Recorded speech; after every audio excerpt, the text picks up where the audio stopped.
¿Saludables? La ginecóloga Perla Hernández nos hablará del virus del papiloma humano. En nuestra sección de todos los viernes de salud bucodental, la doctora Blanca Cabezas nos hablará de los daños que provoca el tabaco en los dientes. Aquí comienza Saludables.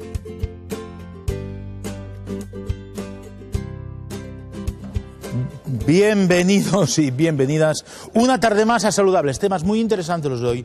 Y vamos a darles una recomendación al final del programa. ¿Cuántos litros de agua realmente hay que beber? Hay muchas cifras, pero al final vamos a hacerles un resumen bastante, yo diría que amplio, pero muy concreto de lo que tienen que hacer realmente y de lo que tienen que beber cada día. Pero al principio, como siempre, una legumbre, esta, que no le gusta mucho a mi compañera Arantxa, pero que es muy saludable, los garbanzos, en francés, ya lo aprendieron también sus compañeros, y ustedes también, pois chiche. Sí, es una cosa que no tiene nada que ver con el garbanzo y el pois chiche. Los garbanzos, un alimento, una hortaliza muy saludable, un legumbre, que aparece aquí. ¿Cuáles son las características y beneficios? Posee hidratos de carbono de absorción lenta, por lo tanto es recomendable para los diabéticos.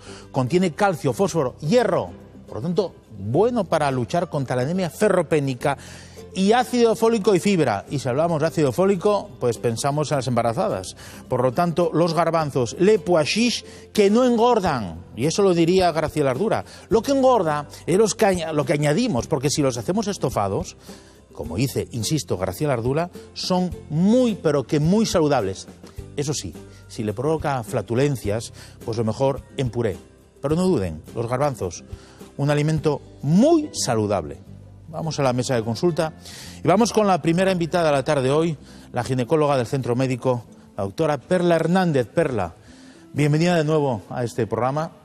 Y vamos a hablar del virus del papiloma humano. ¿De qué estamos hablando, Perla? Pues estamos hablando de unos virus que están compuestos por DNA y que tienen una alta prevalencia en las especies animales y son específicas para cada especie. Entonces, los que afectan infectan a la especie humana pues se denominan virus del papiloma humano. Son virus que producen proliferaciones celulares en las células de los epitelios cutáneos y mucosos. ¿Cuáles son las zonas? Por lo tanto, estaríamos hablando de la zona genital, o anogenital, y también de la zona orofaríngea.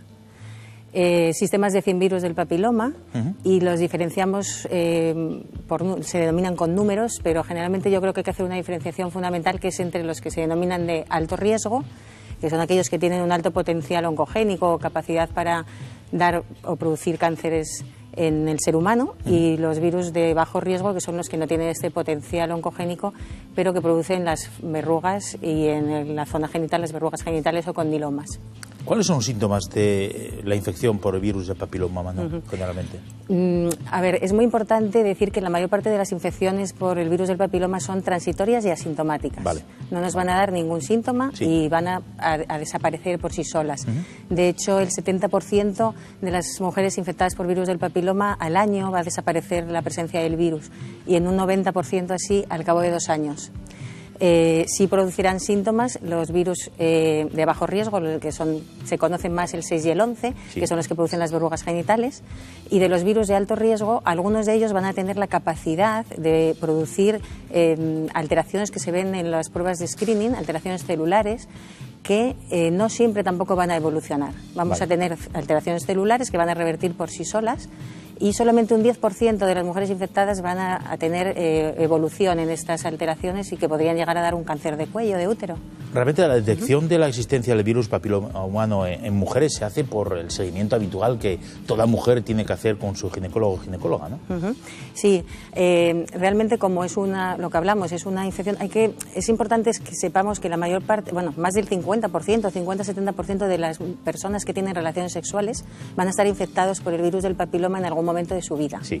Entonces, el hecho de tener el virus o de encontrar el virus no es significativo respecto a que se vaya a desarrollar una lesión en el futuro. Vale. Por lo tanto, eso tiene que quedar muy claro. Pero la forma que nosotros tenemos de poder encontrar en las mujeres que van a perpetuarse la infección en ellas y va a dar lugar a problemas son las revisiones ginecológicas, ¿no?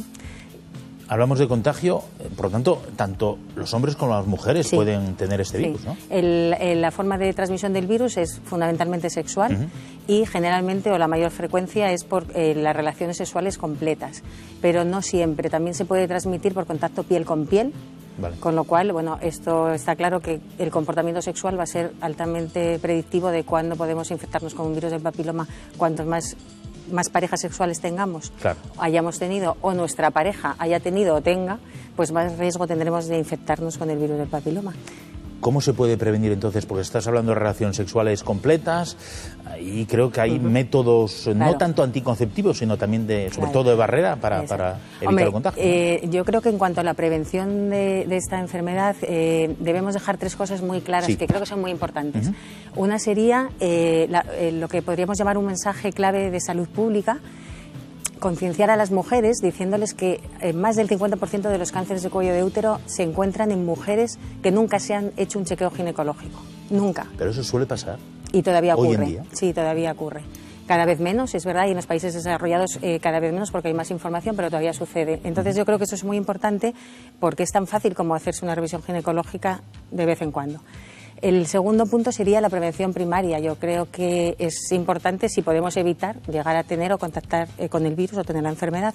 Y ahí estaríamos hablando de las vacunas, que ha habido polémica. Hoy en día está ya muy demostrado que la vacuna de los virus del HPV disminuyen el riesgo de cáncer de cuello de útero en un 70%. Entonces hay 2 tipos de vacunas. Es importante que las vacunas se pongan antes de que las niñas hayan empezado a tener relaciones sexuales y en España ya está en el calendario vacunal desde hace años y se pone sobre los 13 años. Y ahí también podríamos meter en esta prevención primaria la anticoncepción con método de barrera, el preservativo, que aunque no evita por completo, porque hemos dicho que el contacto piel con piel ya es suficiente, sí disminuiría muchísimo el riesgo. Y por último estaríamos hablando de la prevención secundaria, que ya es la detección precoz de la enfermedad. Y ahí estarían los chequeos ginecológicos con el Papa Nicolau famoso, citología cervicovaginal, que es donde vamos a ver las lesiones premalignas, ¿no? Y ver cuándo esas lesiones evolucionan y cuándo tenemos que actuar nosotros para evitar que se produzca un cáncer de cuello. Y luego el virus ya, la detección del virus del papiloma propiamente dicho, que son las técnicas de ADN para detectar el virus, que hoy por hoy no son test de screening. Porque si lo hiciéramos a toda la población, lo que hemos dicho, muchas tendrían virus del papiloma, pero no van a desarrollar la enfermedad. A mí lo que me sorprende es que haya gente, mujeres, que en el año 2016 todavía no se hagan chequeos y revisiones anuales, porque tiene que ser anual con su ginecóloga. ¿A partir de qué edad tiene que una mujer acudir a esas revisiones periódicas? Lo fundamental es saber que a partir de que se inician las relaciones sexuales. Entonces, es muy variable. Uno de los factores de riesgo para las lesiones producidas por el virus del papiloma es el inicio muy precoz de las relaciones sexuales, antes de los 16 años. Pues a partir de que se inician las relaciones sexuales existe el riesgo y se debe realizar. Y el riesgo mayor, pues por supuesto, es en gente joven que tiene normalmente más actividad sexual, hasta los 30 años o primera mitad de la década de los 30. Y en el caso de que hay un diagnóstico de que la persona tenga desarrollado un cáncer de útero, ¿los tratamientos cuáles son? Bueno, no existe un tratamiento para infección sistémica por el virus del VPH, no existe como tal. Entonces, los tratamientos tienen que ir enfocados, en primer lugar, a la prevención. Sí existe tratamiento para las infecciones de los virus de bajo riesgo. Por supuesto, si hay unas verrugas genitales, hay tratamientos con fármacos inmunomoduladores, con cremas, con fármacos que van a hacer desaparecer las lesiones o con resección quirúrgica si es necesario, ¿no? Pero para las infecciones del virus del papiloma haremos tratamiento específico cuando esas lesiones son progresivas y van aumentando en grado. Y sería actuar sobre el cuello del útero antes de que se desarrolle un cáncer, con la famosa conización. Bueno, también existe la crioterapia, la resección electroquirúrgica, pero bueno, como para cortar la evolución hacia un cáncer de cuello. Nos ha llamado Rosa Avilés y que nos plantea la siguiente duda. ¿El virus del papiloma humano tiene cura? Pues yo creo el virus en sí... Claro, yo creo que redundamos un poco en lo mismo, ¿no? Que no es tanto, es un virus, está ahí, va a existir siempre y podemos disminuir la capacidad que tenga de producir enfermedades graves, que es el cáncer de cuello, otros cánceres también, de ano, de vagina, de vulva, que son mucho menos frecuentes, en los hombres, cáncer de pene, cáncer de ano... más frecuentemente en hombres que tienen relaciones sexuales con otros hombres, por supuesto. Pero siempre estará en relación con la prevención que hagamos, más que exista una cura como tal para el virus.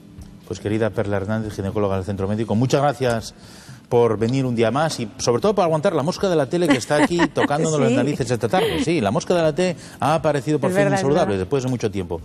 Querida Perla, muchísimas gracias. Espero volver a tenerte aquí para seguir hablando de tu especialidad también como lo haces. Gracias, Perla. Muchas gracias.